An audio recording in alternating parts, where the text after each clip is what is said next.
Alors, nous sommes à 35 km au nord de la municipalité de Rivière-Saint-Jean, sur la côte nord, à tout près de 150 km à l'est de la municipalité de Sept-Îles. Ce que nous sommes en train d'examiner ici présentement, ce sont les quantités de matières ligneuses qui ont été prélevées et que la compagnie,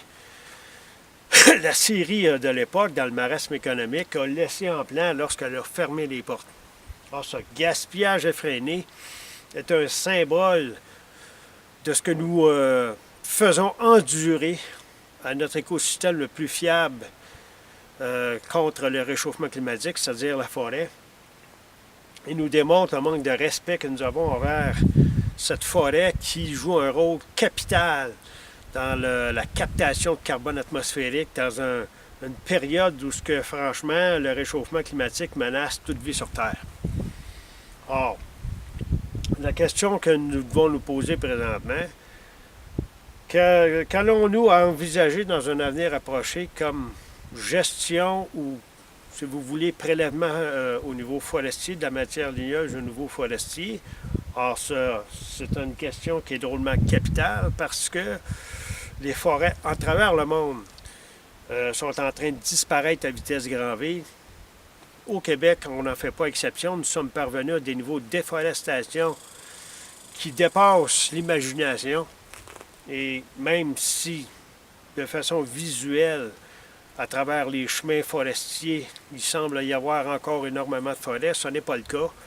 Nous n'avons qu'à prendre Google Earth et se promener de long en large, de nord au sud, d'est en ouest, pour se rendre compte que la forêt québécoise est largement amputée de ses arbres. Et ici, sur la côte nord, encore plus qu'ailleurs, car le forestier en chef dans notre programme de gestion forestière, entre guillemets, est venu dire que nous devions être amputés des quotas de coupe de l'ordre de 30 % plus qu'ailleurs au Québec parce que le prélèvement avait été, de façon globale, avait été excessif donc dans la région. Donc la question que nous devons nous poser, devons-nous continuer à créer des routes pour donner accès à l'industrie forestière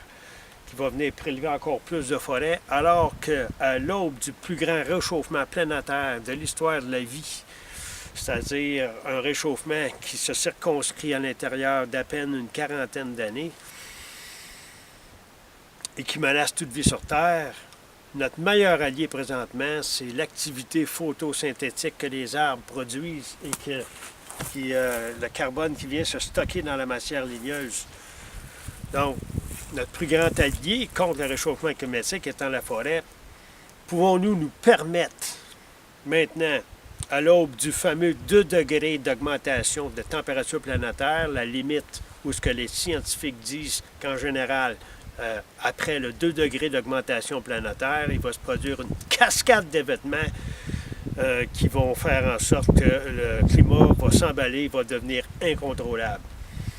Donc, devons-nous, encore une fois, posons-nous la question, encourager l'industrie forestière avec les coupes effrénées qu'ils font, ou devons-nous carrément fermer ce type d'entreprise-là et faire de la forêt notre meilleur allié, c'est-à-dire le filtre atmosphérique qui nous permet d'envisager un avenir prochain face à un réchauffement qui nous menace tous, ainsi que nos futures générations.